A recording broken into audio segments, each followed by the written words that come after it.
Bismillah, və salatu və selamu alə mən də nəbiyə ba'dahu. Adəm mənim, xoş gəlmişsiniz. Təşəkkür edirəm sizə. Sağ olun. Allah razı olsun. Cümləmizdən. İnşallah bugünkü mövzumuz bəzi insanların ümidsiz olmasına görədir. Bugünkü gündə görürsən ki, müsəlmanlar ümidsiz hala düşürlər. Dünyavi çətinliklərə görə, dünyavi problemlərə görə. Sanki Allahdan uzaqlaşırlar, sanki Allahdan küsürlər. İstəyirəm ki, bu haqda zəhmət olmasa bir nəsiyyət edərdiniz. İnnel hamdelellahi nahmeduhu ve nestainuhu ve nestağfiruh ve na'udzu billahi min şururi enfusina ve min seyyiati a'malina. Men yehdihillahu fela mudille leh ve men yudlil fela hadiye leh. Ve eşhedü en la ilahe illallah vahdehu la şerike leh ve eşhedü enne Muhammeden abduhu ve rasuluhu emma ba'd. Allah'a ümid, yəni Allah Teala'nın rəhmətinə ümid bəsləmək qəlb ibadətlərinin dayaqlarından sayılır. Əgər bu olmasa, yəni insanın ibadəti doğru sayılmır. Və buna görə də buyurulur ki, qəlb ibadətlərinin rükunları sevgidir, qorxudur və həmçinin ümiddir, rəcədir. Yəni insan həm Rəbbini sevərək və həmçinin ondan əzabından qorxaraq və eyni zamanda onun rəhmətinə ümid bəsləyərək ibadət etməlidir. Və buna görə sələflər deyərlər ki, kim tək sevgi ilə ibadət edərsə, zındıq olar. Tək qorxu ilə ibadət edən xavaric olar. Tək ümid ilə də ibadət edən murciə olar. Amma bunları cəm edən isə həm sevgi, həm qorxu və həmçinin ümidlə ibadət edən mömin və muvahhid olar. Nə qədər çətinliklər olmasına baxmayaraq, mömin Rəbbi barəsində gözəl zəndə olmalıdır.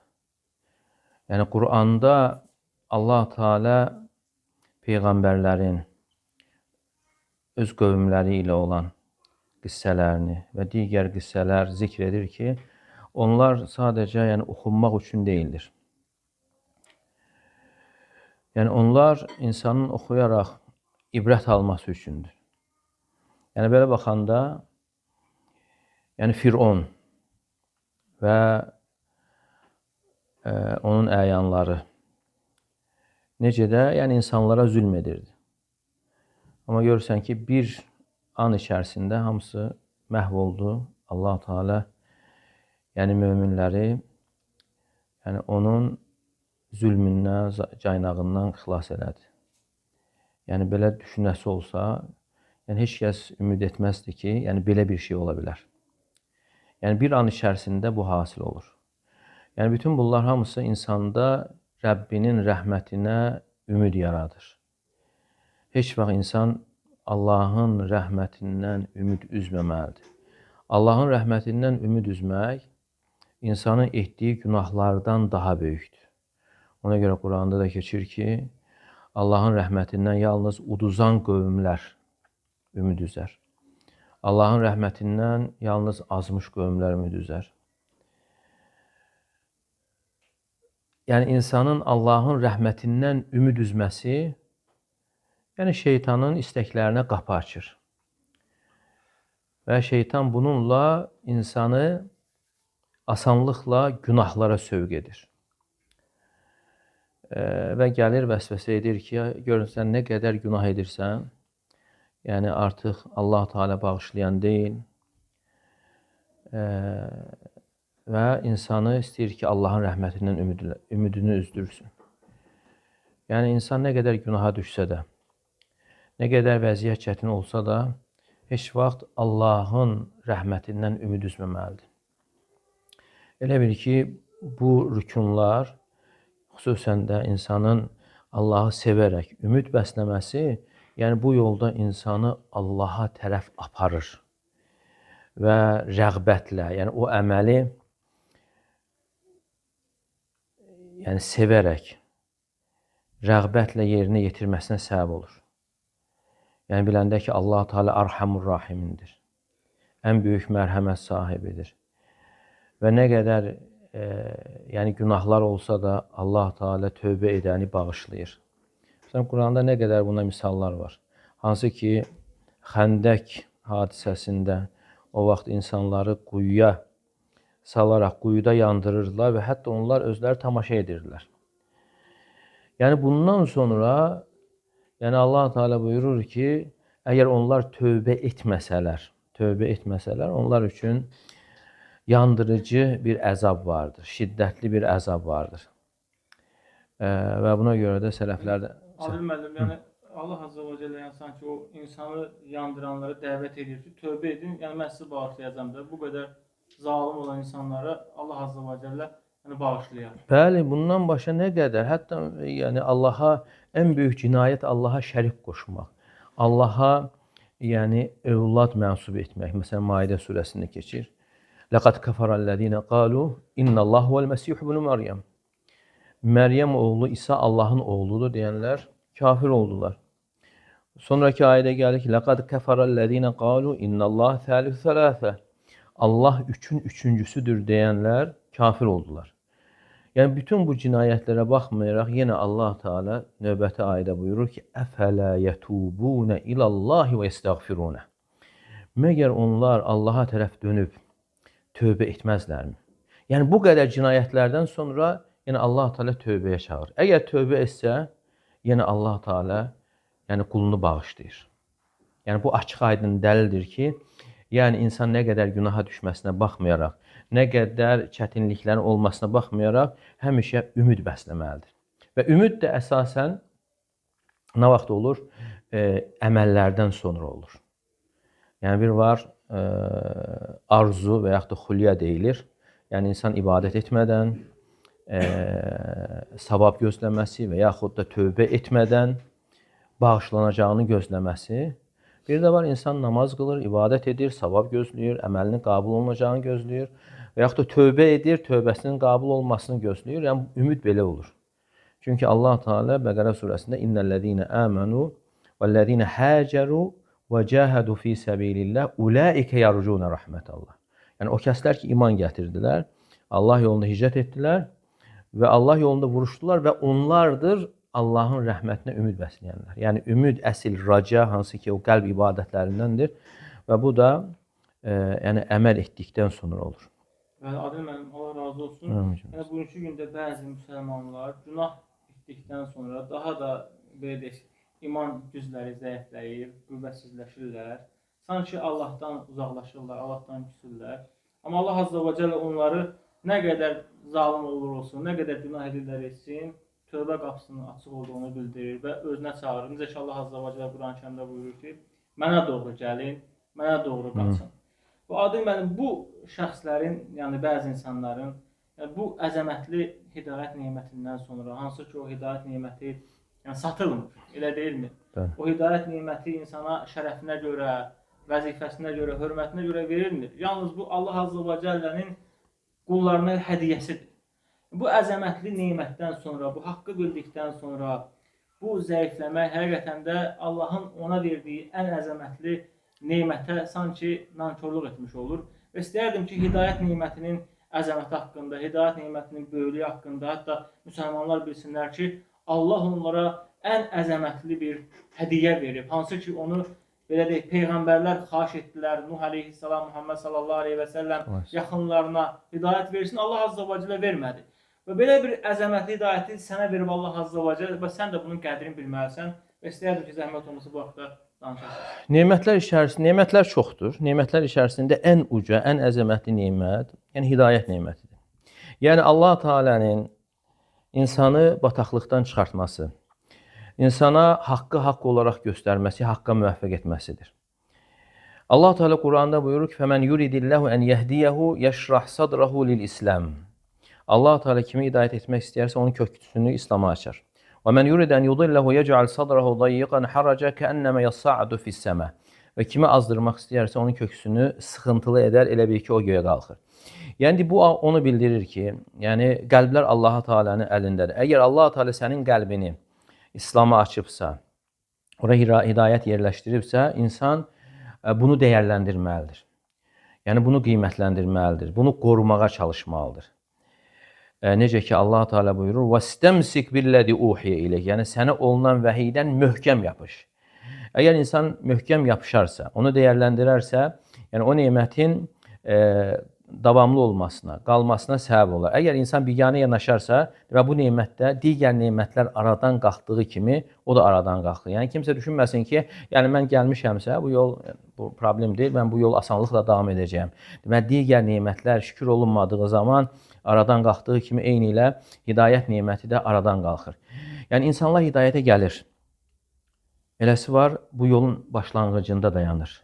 Eləsi var bu yolu yarıya qədər davam etdirir. Eləsi də var bu yolu axıra qədər davam etdirir. Ona görə də çalışmalıyıq ki, yəni hidayətə gəldikdən sonra yəni bu yolu davam etdirək. Hətta bəzən olur ki, başqaları gəlir, yəni bizi qabaqlayır. Yəni bu karvanın, hidayət karvanının yəni önündə gedənlərdən olmağa çalışaq. Və bundan sonra insan bunun qiymətini bilərsə, yəni hidayət neməti necə əzəmətli nemətdir. Yəni dünyada buna bərabər başqa bir nemət ola bilməz. Bunu bildikdən sonra bunu qorumalıdır. Əgər də insan qorumursa, onun ağlının naqisliyinə dəlalət edir. Çünki ağıllı insanların adətindəndir ki, ağıllı insanlar bir şeyin qiymətini bildiyi zaman onu dəyərləndirirlər, qoruyurlar. Və nemətlər içərisində ən əzəmətli, ən uca nemət, əgər hidayət nemətidirsə, onu qorumursa, dəyərləndirmirsə, deməli bu insanın ağlında olan naqislikdən xəbər verir. Deməli bu qorunmadısa, dəyərləndirmədiksə, yəni insan bilsin ki, o nemət aradan qalxacaqdır. Və görürsən ki, sual da verilir bəzən, yəni biz vaxt var idi ki, təzə hidayətə gəldiyimiz zaman imanın şirinliyini, imanın ləzzətini hiss edirdik. Amma indi isə artıq qalmayıb. Və buna görə də İbn Qayyim rahimehullah buyurur ki, insan hidayətə gələn gündən nəfsinə qarşı, şeytana qarşı, dünyaya qarşı və havasına qarşı vuruşmağı davam etdirməzsə, sonunda fitrətində olan günahlarla qarşılaşacaqdır. Yəni o cahiliyyət dövründə vərdiş etdiyi günahlara qayıdacaqdır. Nə vaxt insan hidayətə gəlir, imanı güclüdür, günahı uzaq bir məsafədə görür və deyir ki, heç vaxt mən o günaha qayıtmaram. O sözü deyən insan görürsən ki, 1 ay, 2 ay, 1 il, 2 il keçir və görürsən ki, insan qayıdır. Səbəb nədir? Səbəb insanın o neməti dəyərləndirməməsi, yəni nəfsinə qarşı, şeytana qarşı vuruşmağı davam etdirməməsidir. Yəni bu vuruşmaq davamlı şəkildə olmalı. Nə vaxt ki insan vuruşur, günah uzaqda olur. Amma vuruşmağı saxlayır və görürsən ki, o günaha yaxınlaşır. Və həmçində insan öz tarixini, o keçmişini səhifələyə bilər və görər ki, o vaxt ki imanı güclü idi, imanın şirinliyini hiss edirdi. O vaxt necə idi? O vaxt çalışırdı ki, səhər-axşam zikirləri oxuyardı və Quran oxuyardı və eyni zamanda məclislərə gəldiyi zaman yoldaşlarla, qardaşlarla birgə çalışardı ki, orada fayda versin və ya da fayda alsın. Amma indi isə müəyyən illər keçib, 5 il, 10 il, yenə həm eyni qardaşlarla bir araya gəlir, orada Allahı zikr etmək əvəzinə başqaları zikr olunur və yaxud da dünya zikr olunur. Deməli, dəyişən kim oldu? Dəyişən insan olduğuna görə insanın da halı dəyişir. Çünki Allah Teala Ra'd surəsi 11-ci ayədə buyurur: "İnnallah la yughayyiru ma biqawmin hatta yughayyiru ma bi anfusihim." Allah Teala bir qövmün halını dəyişməz. Onlar öz nəfslərində dəyişiklik etmədikcə. Deməli, insanın halının yaxşıya doğru, yaxud da pisə doğru dəyişilməsinə səbəb onun nəfsində yol verdiyi dəyişikliklərdir. Və başqa ayədə yenə Ənfəl surəsində Allah Teala buyurur: "Zəlikə bi ennallaha lem yekun mughayyiran ni'meten en'amaha ala qawmin hatta yughayyiru ma bi anfusihim." Allah Teala yəni bir qövmə verdiyi neməti dəyişməz, onlardan qaldırmaz, onlar özləri dəyişmədikcə. Yəni Allah Teala neməti insandan durduğu yerdə qaldırmır.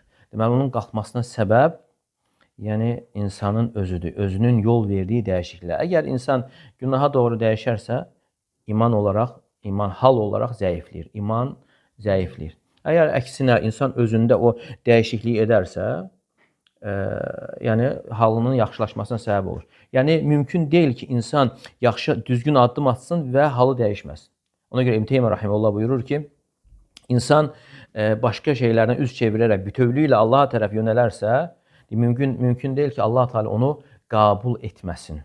Çünki Allah Teala şakurdur. Yəni Allah Teala qulunu mükafatlandırandır. Yəni az bir əməli Allah Teala böyüdərək mükafatlandırır. Necə ki bir hədisdə də gəlir ki, sizdən biri bir xurmanı sədəqə verərsə, bir xurma dənəsini Allah Teala onu sağ əli ilə qəbul edir və onu böyüdür. Necə ki sizdən bir dəvənin balasını böyütdüyü kimi Allah Teala onu böyüdərək dağ qədər edər və sonra qəbul edər. Yəni xurma kimi yox, dağ qədər olduqdan sonra qəbul olur. Demək, əgər yəni biz əməl edir və onun ləzzətini duymuruqsa, onun şirinliyini duymuruqsa və müvəffəq olmuruqsa, yəni özümüzü qınamalı, yəni özümüzün atdığımız addımları ittiham eləməliyik ki, deməli addımlar düzgün deyil. Yəni səyimiz və yaxud da qəlbdə olan o sidq, doğruluq düzgün deyil. Çünki Peyğəmbərimiz sallallahu əleyhi və səlləm buyurur ki, "Ustuqillahə yasduqqa." Yəni sən Allahla sadiq ol ki, Allah Teala səninlə sadiq olsun. Əgər insan Rəbbi ilə davranışında sadiq olarsa, yəni xeyirlər, bərəkətlər ona axıb gələr. Demək, gəlmirsə, deməli problem hardadır? Bizim çalışmağımızda və niyyətimizdə. Adil müəllim, yadıma bir ayət düşdü. Allah Azza və Cəllə Əl-İmran surəsində buyurur ki, Rabbənə lə tuzigh qulubənə bə'də iz hədeytənə. Ey Rəbbimiz, bizə hidayət verdikdən sonra qəlbimizi saptırma. Deməli, insan hidayətdə olduqdan sonra qəlbi sapa bilər və buna görə də Allaha çoxlu dua etməlidir ki, hidayət üzərində sabit qalsın. Təşəkkür edirəm Adil müəllim, çox sağ olun. Digər sualımız Adil müəllim, müasir dövrdə yəni günahlar çoxaldı. Yəni əvvəllər yəni günahlar yəni az idi. Yəni insanlar az günaha düşürdü. Amma müasir dövrdə baxırıq ki, yəni günahların demək olar ki, sayı yoxdur. Məsələn, mənəvi dəyərlərin zəifləməsi, texnologiyanın yəni inkişaf etməsi, sonra dünyapərəstlik, yəni ailə problemləri və Allah Azza və Cəlləyə itaətsizlik. Yəni, müasir dövrdə yəni, rastlaşdığımız əksər günahlardan biri mənəvi dəyərlərin zəifləməsidir. Xüsusən biz sosial şəbəkədə görürük ki, valideyn və övlad münasibətləri həddindən artıq, qohumluq əlaqələri həddindən artıq yəni, zəifləyib. Bu mənəvi dəyərlərin zəifləməsi yəni insanda belə deyək də sanki biraz vicdansızlıq yaradır. Yəni qəlbi daşlaşır. Yəni valideynlərinə rəhm etmir, qohumlarına rəhm etmir və beləcə insan qəlbi daşlaşır, çobudlaşır və bu səbəbə görə də Allah Azza və Cəllənin qəzəbinə insan duçar ola bilər. Yəni istəyərdim ki, yəni övlad, valideyn münasibətlərindən danışasınız və ailə belə deyək, ailədə necə olmaq lazımdır bu haqda yəni məlumat verəsiniz. Ümumiyyətlə qəlb sərtləşməsi ən böyük insan üçün, yəni insana üz verən bəlalardan biri sayılır. Allah Teala Quranda Yahudilər haqqında deyir ki, "Thumma qasat qulubukum min ba'di zalik." Və bundan sonra sizin qəlbləriniz sərtləşdi. "Fəhiyə kəl-hicarati aw əşəddu qaswa." O qəlblər necə oldu? Daşlar kimi daşlardan daha sərt. "Və inne minəl hicarati ləmə yetefəcceru minhul enhar." Deməli, elə daşlar vardır ki, o daşların içərisindən çaylar fışqırır. "Və inne minhə ləmə yeşşəqqaqu fəyəxruc minhul mə." Və elə daşlar da vardır ki, yarılır, içindən su çıxır. "Və inne minhə ləmə yəhbitu min xəşyətillah." Və elə daşlar da vardır ki, Allah qorxusundan yerə düşür. Yəni alimlər gətirir ki, Allah Teala demədi, dəmir kimi oldu. Daşa bənzətdi. Çünki dəmir oda qoyulanda dəmir əriyir, amma daş isə ərimir. Hətta deyir ki, onların qəlbləri daşdan da daha sərt oldu. Daşlar var, içindən çay fışqırır, su axır və Allahın qorxusundan yerə düşür. Ona görə gəlir ki, alimlər buyurur, o dağdan düşən daşlar, elə bilməyin ki, elə belə düşür. O dağdan düşən daşlar Allah qorxusundan düşür. Amma görürük, qəlb necə sərtləşirsə, artıq heç nə təsir eləmir. Yəni, hansı ki, Qur'an dağlara nazil edilsəydi, dağlar parça-parça olardı. "Ləv ənzəlnə hədəl Qur'anə alə cəbəlin lərayitəhu xaşiən mutasaddiən min xəşyətillah." Əgər biz bu Qur'anı dağlara nazil etsəydik, Allah qorxusundan yarılar parça-parça olardı. Amma bu ət parçası isə təsirlənmir. Yəni, gör nə qədər sərtləşir ki, təsirlənmir. Ona görə onlar, Yahudilər peyğəmbərləri öldürən kimsələrdir. Görün necə sərtləşib bu dövrümüzdə də, yəni Qəzzada baş verən hadisələr. Yəni görürsən o yəni bu açıq-aydın, yəni onun təzahürüdür ki, qəlb o hala düşəndən sonra, yəni uşaq, böyük bilmədən görürsən insanları necə öldürürlər. Allah qorusun. Yəni müsəlmanlarda da bu günahlar səbəbi ilə qəlblərin sərtləşməsi hasil ola bilir. Və ona görə də insan qəlbinin sərtləşməsindən həzər etməlidir, çəkinməlidir. Çünki Allah Teala buyurur ki: "Fəvailul lil-qasiyyati qulubuhum min zikrillah. Əfəmən şərəhallahu sadrahu lil-islam fəhu alə nurin min Rabbi." O kimsə ki, Allah Teala onun köksünü İslam'a açıb, o Rəbbi tərəfindən bir nur üzərindədir.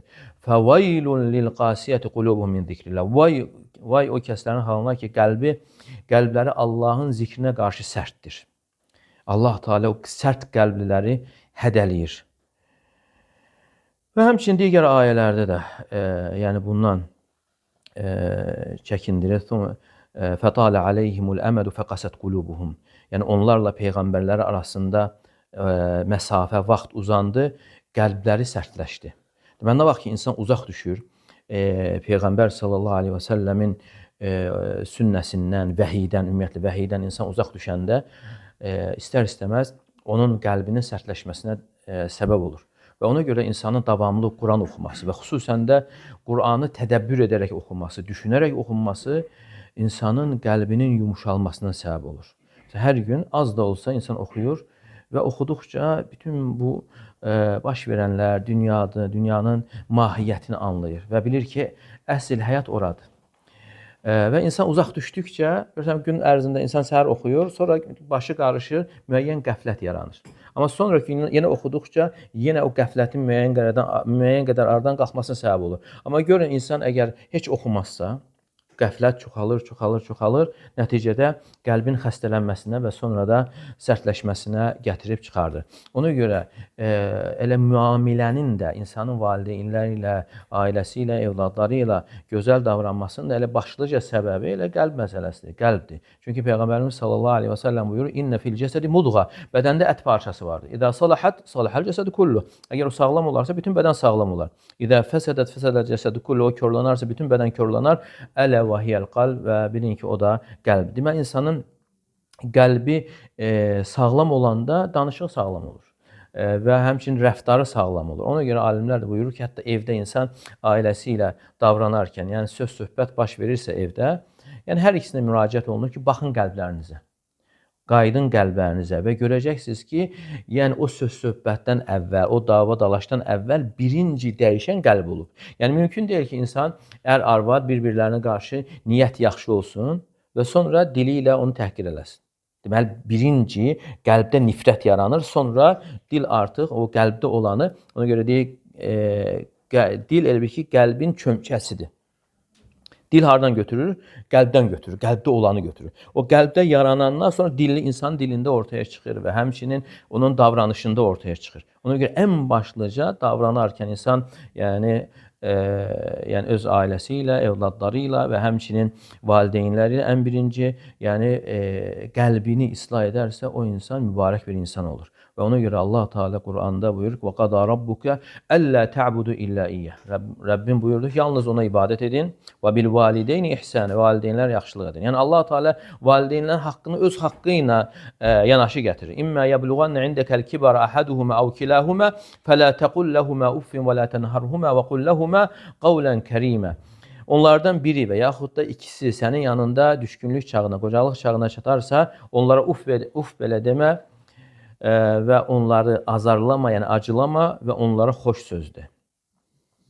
وَخْفِضْ لَهُمَا جَنَاحَ الذُّلِّ مِنَ الرَّحْمَةِ وَخْفِضْ لَهُمَا جَنَاحَ الذُّلِّ مِنَ الرَّحْمَةِ Və sən onların üzərinə rəhmət qanadlarını zəlilliklə aç. وَقُلْ رَبِّ ارْحَمْهُمَا كَمَا رَبَّيَانِي صَغِيرًا Və de ki, ey Rəbbim, onlara rəhm et, necə ki, onlar məni balacalıqda tərbiyə ediblər. Yəni, baxın, burada mənalar var. Yəni, Allah Teala buyurur ki, وَخْفِضْ لَهُمَا جَنَاحَ الذُّلِّ مِنَ الرَّحْمَةِ Yəni, zəlillik, qanadlar deyildiyi zaman burada insanın əzaları nəzərdə tutulur. Yəni, insan davranarkən valideyni ilə təvazökar şəkildə olmalıdır. etdiyi yaxşılıqlar yəni təkəbbürlü halda olmamalı. Məsələn, insan var, imkanı var, yəni valideynlər istədiyi, istəmədiyi hər bir şeyi alıb gətirir. Amma qəlbində nə var? Qəlbində təkəbbürlük var. Yəni onun bir faydası yoxdur. Yəni Allah Teala nə buyurur? Buyurur ki: "Vəxfid lehu ma canaha-zulli minar-rahmə." Sən rəhmət qanadlarını zəlilliklə aç. Yəni sən etdiyin bu yaxşılıqları təvazökar şəkildə et. Yəni sən bu yaxşılığı etdiyin zaman, yəni düşünmə ki, böyük bir şey edirsən. Və bunu etdiyin zaman sən düşünməlisən ki, yəni insan qocalır, valideyn qocalır, sənə ehtiyacı olur. Sən düşünməlisən ki, sənin onlardan daha çox ehtiyacın var. Yəni Allahın rəhmətinə.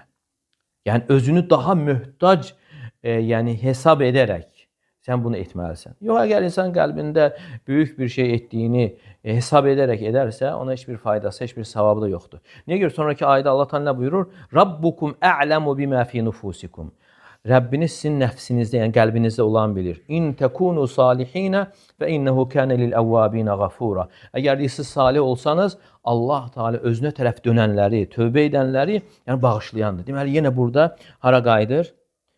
Qəlbə qayıdır. Yəni ola bilər o yaxşılıq, davranış qəlbdən necə doğur.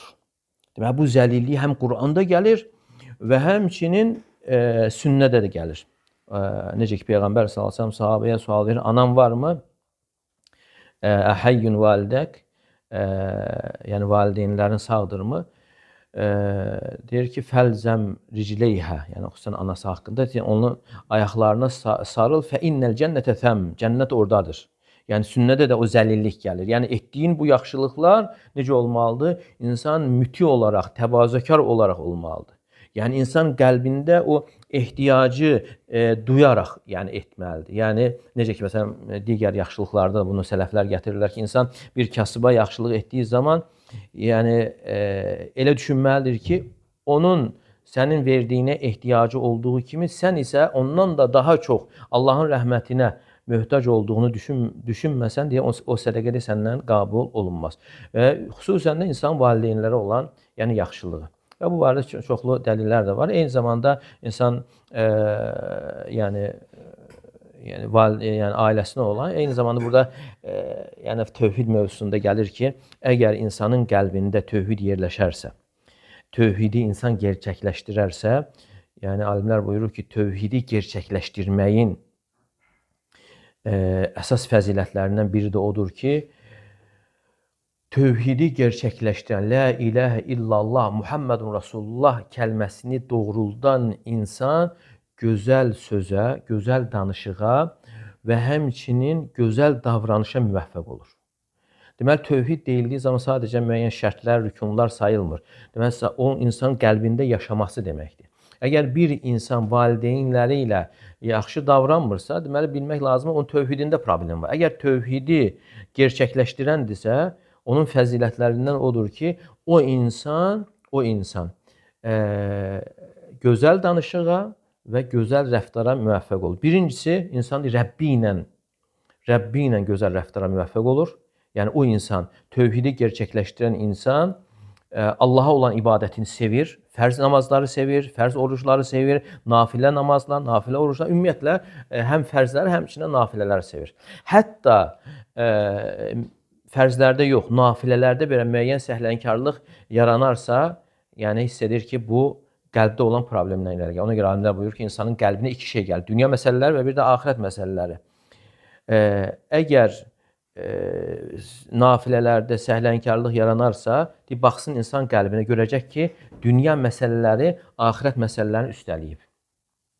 Və həmçinin sonra nəfsi ilə davranışı düzəlir o insanın, tövhidi gerçəkləşdirən insanın, çünki insanın nəfsində nəvazi-i şər deyilir, şər istəklər var və bununla artıq nəfsinin islahına səbəb olur, o şər istəklərin azalmasına səbəb olur, tövhidi gerçəkləşdirməklə və üçüncüdə yəni insanlarla olan davranışı elə ən birinci valideynlər, ailəsi, möminlər, digərləri. Niyə görə? Çünki bu insanda hidayət nemətinin, iman nemətinin qiymətini bilən, tövhidin qiymətini bilən insan bilir ki, onun düzgün olmayan davranışı, düzgün olmayan danışığı bunu yaralayır. Yəni mümkün deyil ki, mən istədiyim kimi danışım, təhqir edim, qeybət edim və yaxud da məsxərəyə qoyum və imanda olduğu kimi qalsın. Ola bilməz. Deməli, bunlar bunu yaralayır. Və tövhid əhli üçün hidayət neməti, iman neməti hər şeydən qiymətli olduğuna görə onların nəfsinə toxunan şeylərdən keçirdilər ki, bu qalsın. Amma insan da var, maraqlandırmır. Ancaq nəfsini ayaqda saxlamaq üçün çalışır. Ona görə tövhid əhli, tövhidi gerçəkləşdirən insanlar, yəni başqası ilə davrandığı zaman gözlərinin qarşısında Allahı tutaraq davranırlar.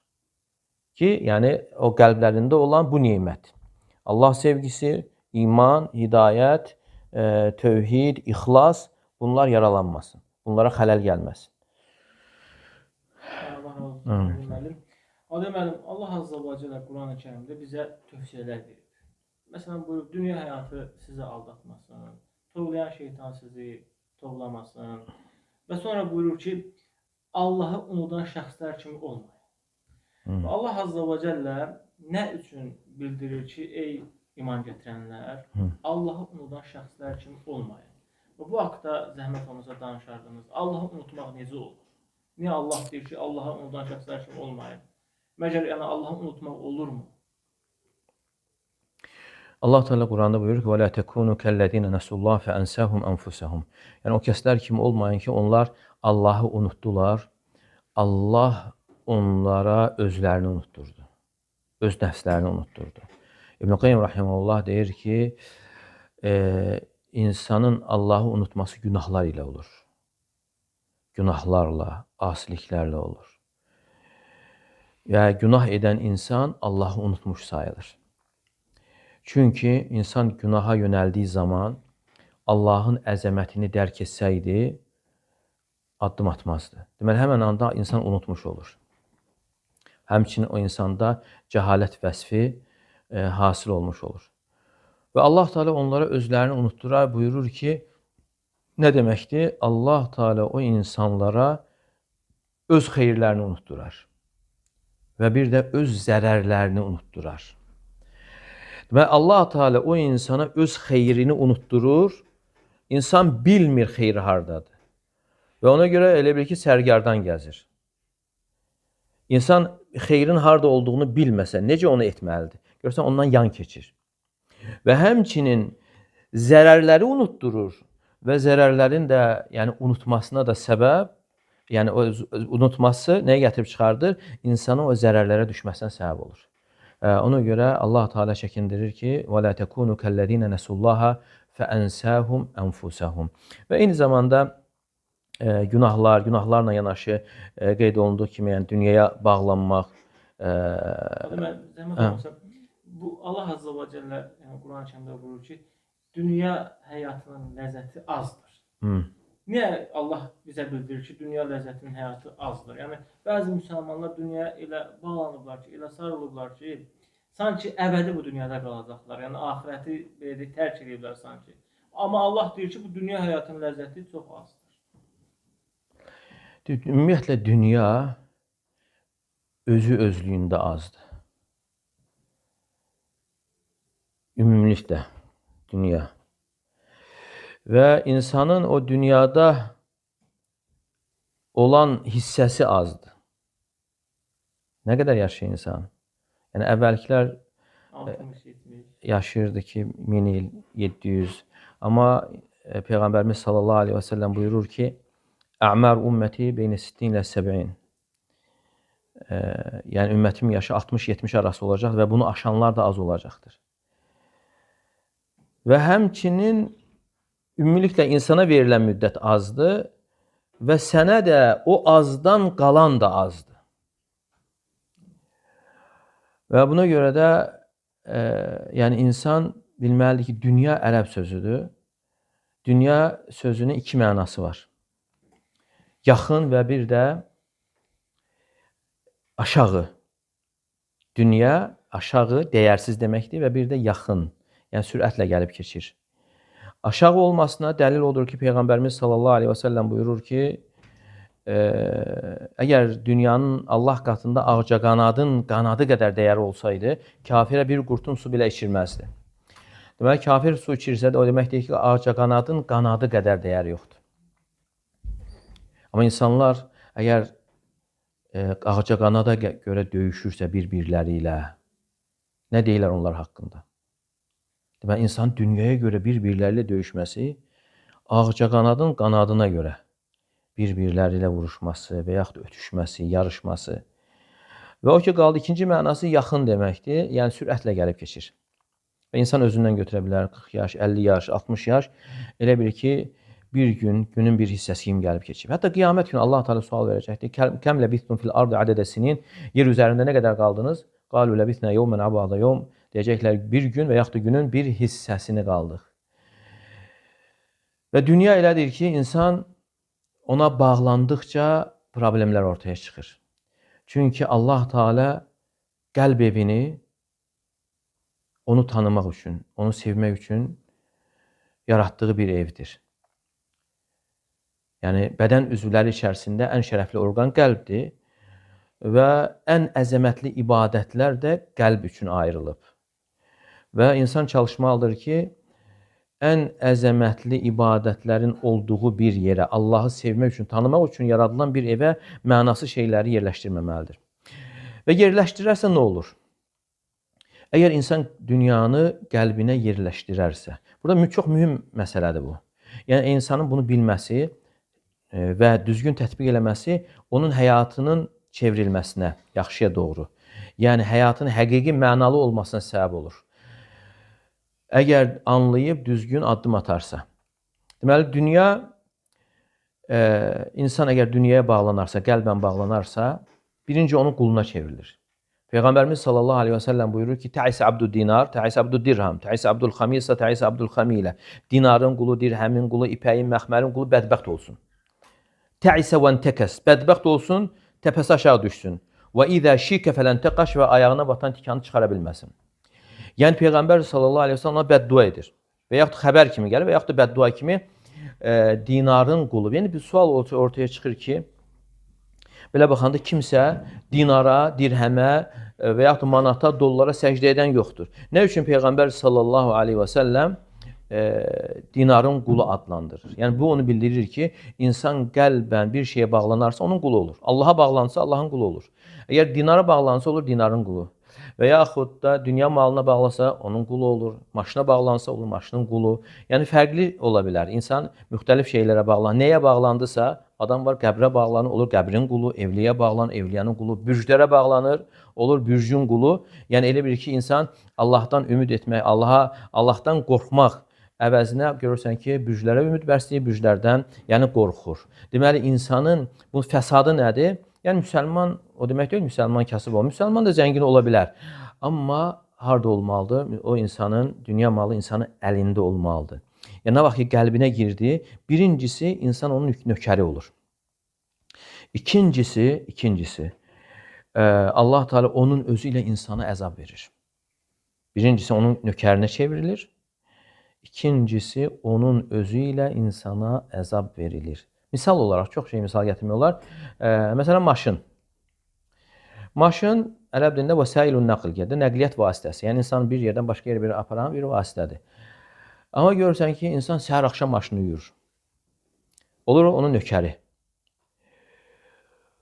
Və sonra belə olduğuna görə, üzərində əsdiyinə görə ya özü aparıb maşını vurur və yaxud da başqası onu cızır və maşın da cızılanda maşın cızılmır, ürəyi cızılır.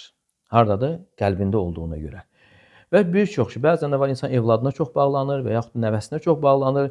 Çox bağlandığına görə uşaq çox xəstələnir, yıxılır, qolu qırılır, ayağı qırılır. Yəni elə bil ki, bu onu bildirir ki, yəni insan Allahdan başqasına daha çox bağlanmamalıdır. Yəni sevgi də var. İnsan yoldaşını sevə bilər, evladını da sevə bilər. Təbii sevgilər də var, amma necə ki ayədə gəldi, əhəbbə ileykum. Daha çox sevimli olmamalı. Daha çox sevimli olarsa və daha çox bağlanarsa nə olur? Artıq bu cür fəsadlar ortaya çıxır. Və sonra zəlillik, digər hədislərdə Amma gələn. deməli, o qəlbə necə daxil olur? Yəni o zəhmət olmasa o vaxtda danışırdınız. O dünya insanın qəlbinə necə daxil olur? Çox adam bilmir. Yəni necə mənim dünya qəlbimə daxil olur? Ya, anlaya bilmir o sözü yəni. Qəlbə daxil olması. Qəlbə. Yəni qəlbə daxil olması o deməkdir insanın ona olan hərisliyidir. Və ona olan yəni sevgisidir. Yəni necə ki yəni o bizim Lord dildə desək, onun üzərində əsməsidir. Yalnız onu fikirləşməsi, onu düşünməsi. Yəni bu artıq ona olan bağlılıq sayılır. Necə ki Peyğəmbər sallallahu əleyhi və səlləm digər hədisdə buyurur ki: "İzə təbəyətum bil-'İnə və axadtum əznəbəl-bəqər və raditum biz-zərə və təraktumul cihad sallallahu aleykum zullan." Əgər siz iynə alveri etsəniz, iynə alveri nədir? İynə alveri faiz alveridir. Faiz alveri faizin növlərindən biridir. Məsələn gəlir səndən telefonu götürür nisyə. Deyir ki 100 manata bir aydan sonra verəcəm. Və sonra götürəndən sonra, qiymət danışılandan sonra və telefonu götürdüyü insanın özünə, kimdən götürübsə ona deyir ki, bunu məndən 80 manata götürürsənmi? O deyir, götürürəm. Deməli, telefon sadəcə ortada oynadı, telefon geri qayıtdı, nəticə nə oldu? Deməli, 80 manat götürdü bundan, 100 manat qaytarır. Deməli, bu faizin növlərindən sayılır. Əgər də belə faizlə məşğul olsanız və inəklərin quyruğundan tutsanız və həmçinin əkinlə razı qalsanız. Belə baxanda, yəni insanın maldarlıqla məşğul olması, əkinlə məşğul olması halal bir işdir. Amma nə üçün burada qınaq formasında gəlir? Yəni insan ancaq bilgisi, zikri, fikri səhərdən axşama qədər inəklərdir. Heyvandarlıqdır və yaxud da əkindir. Oradan kənara çıxmır. Yəni elə bil ki, bunlar dünya insanda hədəf olmalı deyil. İnsanda yəni vasitə olmalıdır. İnsan məsələn yaradılış qayəsi nədir? Allaha olan ibadətini, qulluğunu gerçəkləşdirməsi. Qayə budur, hədəf budur. Yəni mənim yeməyim, içməyim, yatmağım, lap əylənməyim bunlar yəni Allaha olan ibadətimi gerçəkləşdirmək üçündür. Amma insan bunun yerlərini dəyişərsə, artıq insanın yeməsi, yatması, içməsi və digər bu dünyavi işlər onun hədəfinə çevrilərsə, artıq insanda bir növ heyvaniləşmə hasil olur. Yəni budur, insanın bu cür yəni bilməsi, necə ki Allah Teala buyurur, "Zəlikə məbləğun minəl-ilm." Yəni onların elmdən bildikləri budur. Və Peyğəmbər sallallahu aleyhi və səlləm də buyurur ki, "Və la tec'alud-dunya ekbera hamminə və la məbləğə ilminə." Yəni dünyanı bizim əsas dərdimiz etmə və əsas elmimiz etmə. Yəni görürsən insan dünyadan buradan çıxır, girir oradan çıxır. Yəni bütün məsələlər, sual verirsən bütün məsələlərdən bilir, amma dininə gələn dini bilmir. Hətta o sələflərdən gəldir, dırnağının üstündə qızılı baxdığı zaman, oynatdığı zaman onun saxta və yaxud saxta olmadığını bilir, amma dinindən heç nə bilmir, anlamır. Yəni çünki bunun üçün nədir? Dünya onun əsas dərdinə çevrilib. Ona görə ona bağlanır. Qəlbən bağlanır, onunla yatır, onunla durur. Və belə olduğu zaman da o zəlillik yəni müsəlmanlara yəni hasil olur. Necə ki digər hədisdə Peyğəmbər sallallahu əleyhi və səlləm buyurur ki: "Tətədə aleykumul umam kəma tədə'al akalatu ilə qas'ad." Sizin üzərinizə digər ümmətlər töküləcək. Necə ki yeyənlər bir qaba hücum etdiyi kimi, bir qabdan yediyi kimi və soruşurlar ki: "Əmin qillətin nahn?" Yəni biz sayımızın azlığına görə mi olacaq? Və Peyğəmbər sallallahu əleyhi və səlləm buyurur ki: "Bəl entum kəsir." Əksinə siz çox olacaqsınız. "Velakinnakum gutha'un ka gutha'us-seyl, ka gutha'is-seyl." Lakin siz selin gətirdiyi çörçöp kimi olacaqsınız. Allah Teala düşmənin qəlbindən sizdən olan qorxunu çıxardacaq və sizin qəlbinizə vahn salacaqdır. Vahn. Və soruşurlar sahabələr, vahn nədir? Deyir ki, hubbud dünya və karahiyyətul mevt. Dünya sevgisi və ölümü xoşlanmaqdır. Allah razı olsun. Sonuncu sualım qaldı müəllim. Bəzi müsəlmanlar salih əməlləri etməkdə səhlənkarlıq edirlər. Məsələn, salih əməllər var, xeyir əməllər var. Bildiyiniz kimi Allah Azza və Cəllə yarışa dəvət edib bizi. Və istəyərdim ki, o salih əməlləri yarışma haqqında bir tövsiyə edərdi. Sonra o yaxşı əməlləri Allaha yönəldirik, elə deyilmi? Allah Azza və Cəllə onları qarşılayacaq. Bayaq dediyiniz kimi xurmanı kimsə sədəqə verirsə, Allah onu böyüdür və digər əməllər də var. Yəni mən istəyirəm ki, müsəlmanlar bilsinlər ki, onların etdiyi yaxşılıqlar onların qarşısına çıxacaq və o Allah Azza və Cəllə belə əlinə düşürdü o yaxşı əməlləri və Allah Azza və Cəllə onları böyüdür. İstəyirəm ki, o haqqda danışasınız, hətta müsəlmanlar belə deyək, qəlbi rahatlasın ki, nə qədər yaxşılıq edirlər eləsin, Onun əvəzi var, onun mükafatı var. Bəzən insan Allah yanında olanı unudur deyə salih əməllərdə sərəncamlıq edir. Buradan da yəni yaxşı olar ki, yəni ayələr və yaxud da hədislər hansı ki, salih əməllər əməllərin fəziləti haqqında gərək insan özü oxusun, öyrənsin. Çünki bir şeyin fəzilətini bilmək insanın onu daha yaxşı həvəslə, rəğbətlə, sevərək yerinə yetirməsinə səbəb olur. Məsələn, bir var insan deyirsən ki, filan zikr elə. Bir də deyirsən ki, əgər sən filan zikr etsən, sənin günahların bağışlanır dənizin köpüyü qədər olsa belə. Hansını daha yaxşı edər?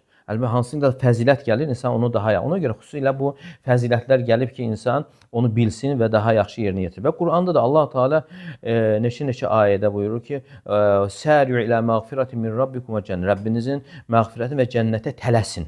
Başqa ayədə "Səbiqu ilə məğfirətin min rabbikum və cənnət." Rəbbinizin məğfirəti və cənnətə ötüşün. Və başqa ayədə yenə buyurur ki, "Və fi zəlikə fəlyetənəfəsil mutanafisun." Yəni qoy ötüşənlər, yəni bu işdə ötüşsünlər. Yəni dini məsələlərdə. Ona görə Həsən Basri rahimehullah buyurur ki, yəni kim səninlə dini məsələlərdə ötüşürsə, onu öt. Amma kim ki səninlə dünyavi işlərdə ötüşürsə, ona çevrilib baxma, ona məhəl qoyma. Yəni qoy ötsünlər dünyavi işlərdə. Və əgər biz Qurana baxsaq, yəni dini məsələlərə gələndə Allah Teala buyurur: "Və səbiqu ötüşün, səri'u yarışın, tələsin." Amma dünyavi işlərə gələndə necə ki Mülk surəsində Allah Teala buyurur: "Femşu fi menakibiha." Onun qoynunda yeriyin deyir. Yəni dünyaya gələndə demir qaçın, tələsin. Yəni dünya üçün femşu fi menakibiha. Onun qoynunda yerin, yəni ruzi axtarmaq üçün yerimək, yəni yüngül səbəblərdən tutmaq, yəni kifayət edir. Amma o ki qaldı, insan Rəbbinin cənnətini qazanmaq üçün yəni çalışmalıdır. Səbəb olaraq da sözsüz ki, əvəz olaraq yox, cənnətə girmək Allah Taala'nın rəhməti sayəsindədir. Səbəb olaraq əməllər inşallah ki, səbəbdir və buna görə də Allah Taala imanla yanaşı salih əməllər gətirir. Yəni neçə-neçə ayələrdə tək iman gəlmir. İman və salih əməl. İman salih. Deməli, düzgün iman varsa, düzgün imanla yanaşı nə olmalıdır? Salih əməllər olmalıdır. Və Peyğəmbərimiz sallallahu aleyhi və səlləm 3 dəfə buyurur ki, Allah Teala'nın satışa çıxartdığı mal olduqca bahadır. Ələ innə sil'ətallahil qaliyyə. Ələ innə sil'ətallahil qaliyyə. Allah Teala'nın satışa çıxartdığı mal bahadır. Bahadır və sonra buyurur ki, ələ innə sil'ətallahi əl-cənnə. Allah Teala'nın satışa çıxartdığı mal cənnətdir. Musa aleyhissalam Rəbbi ilə danışığa gələndə qövmü ilə gəlir. Qövmündən müəyyən insanlarla gəlir və özü onları qabaqlayaraq gəlir. Və Allah Teala sual verir ki: "Və mə a'cələkə an qawmikə ya Musa?" Və deyir ki, ey Musa, səni tələsdirib gətirən nə oldu? Və Musa aleyhissalam deyir ki, "Hum ulay ala əthəri və aciltu ileykə rabbi litarda." Yəni onlar mənim arxamda gəlirlər. Mən isə ey Rəbbim sənə tərəf tələsərək gəldim ki, sən razı qalasan. Yəni insan Rəbbinin rizası üçün, razılığını qazanmaq üçün tələsməlidir. Yəni başqa şeylərə ehtiyac yoxdur. Başqa şeyləri görsən ki, Peyğəmbər sallallahu aleyhi və səlləm buyurur ki, "Ət-tuədə, əl-hilmu və-tuədə." Yəni sən həlim olması, təmkinli olması, yəni Allah Teala'nın sevdiyi işlərdəndir. Amma Allahın rizasını qazandıran, Allahın sevgisini qazandıran, Allahın cənnətini qazandıran işlərdən ötürü insan gərək tələssin. Bu barədə nə qədər fəzilətlər haqqında kitablar yazılıb. İnsan gərək hər bir əməlin, namazın fəziləti nədir, orucun fəziləti nədir, hər hansı bir əmələ, xüsusən də o mövsümlər başladığı zaman gərək o fəzilətləri yaxşı öyrənsin ki, o əməlləri daha yaxşı yerinə yetirərək əda etsin. Çox sağ olun, Adil müəllim. Amin. Təşəkkür edirik. Allah sizdən razı olsun. Allah sizdən razı olsun. Subhanallah, bihamdik. Subhanakallahumma və nəşhədən ən əstəğfiruke.